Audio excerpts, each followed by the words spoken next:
এসআরের মাধ্যমে দেখা গেছে যে 27 লক্ষ যে বৈধ ভোটার, সেই বৈধ ভোটারকে তাদের ভোটার অধিকার থেকে, তাদের ভোটার লিস্ট থেকে বাদ দেওয়া হয়েছে। ঘরে ঘরে বাদ দেওয়া হয়েছে, এমন ব্যক্তিদের ঘরে বাদ দেওয়া হয়েছে একটা বাড়িতে 5টা ভাই আছে, একটা ভাইকে তার বাপের সন্তান নয়, যেটা নির্বাচন কমিশনার ওরা সার্ভে করে এটা দিয়েছে।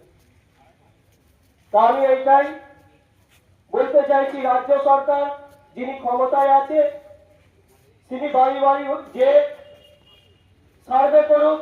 এই যে বৈধ ভোটার 27 লক্ষ আছে, 27 লক্ষ যে বৈধ ভোটার গুলোকে বাদ দিয়েছে, 99% আমি বলবো এই 27 লক্ষ ভোটারটা পুরোপুরি বৈধ ভোটার, কেউ একজন অবৈধ ভোটার না।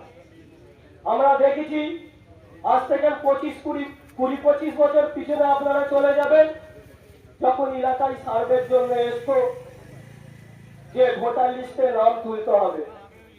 এই বাংলায় কাজ নেই, বেকার ছেলেরা কাজের জন্য ভিন রাজ্যে যেতে হয়, বাড়িতে মা আছে, বাড়িতে বাবা আছে, শিক্ষিত নয়, যখন এলাকায় সার্ভে করতে আসছে যে নাম ভোটার লিস্টে নাম তুলতে হবে, তখন কি করে গেছে দেখা গেছে, তখন দেখা গেছে আমার বয়স যদি 15 হয়, মা তো জানতো না, বাবা তো জানতো না জন্ম ডেটটা কত, একটা আন্দাজে বলেছে এত সাল। তা সেইটা দেখতে দেখতে আরো 4টে ভাই যখন তুলতে গেছে, দেখে গেল এই 2টো ভাই 6 মাস অন্তর হয়ে গেছে, তখন নির্বাচন কমিশনার ওই ডেটটা দেখে বলছে ওইটা বৈধ ভোটার। তাতে যে বৈধ 27 লক্ষ বৈধ ভোটারতে পারে এই রাজ্য সরকার আর এই জ্ঞানেশ কুমার এই নির্বাচন কমিশনার যে বাদ দিয়েছে, পুরি ভাবে বাদ দিয়েছে। আমি বলবো এই 27 লক্ষ যে বৈধ ভোটারদের বাদ দিয়েছে, অবিলম্বে তাদের ভোটার অধিকার ফিরিয়ে দেওয়া হোক। কেননা তারা আতঙ্কিত আছে যে কখন কি হয়ে দাঁড়াবে।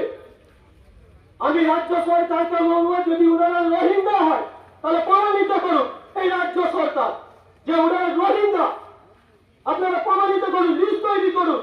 আর যদি বাংলাদেশি হয় সেইটা আপনারা লিস্ট তৈরি করুন। একটা সম্প্রদায়কে ছোট করার জন্য কম বেশি 99% মুসলমানদের ঘরে এই 27 লক্ষ ভোটারের মধ্যে বাদ পড়েছে। কিসের জন্য বাদ পড়েছে?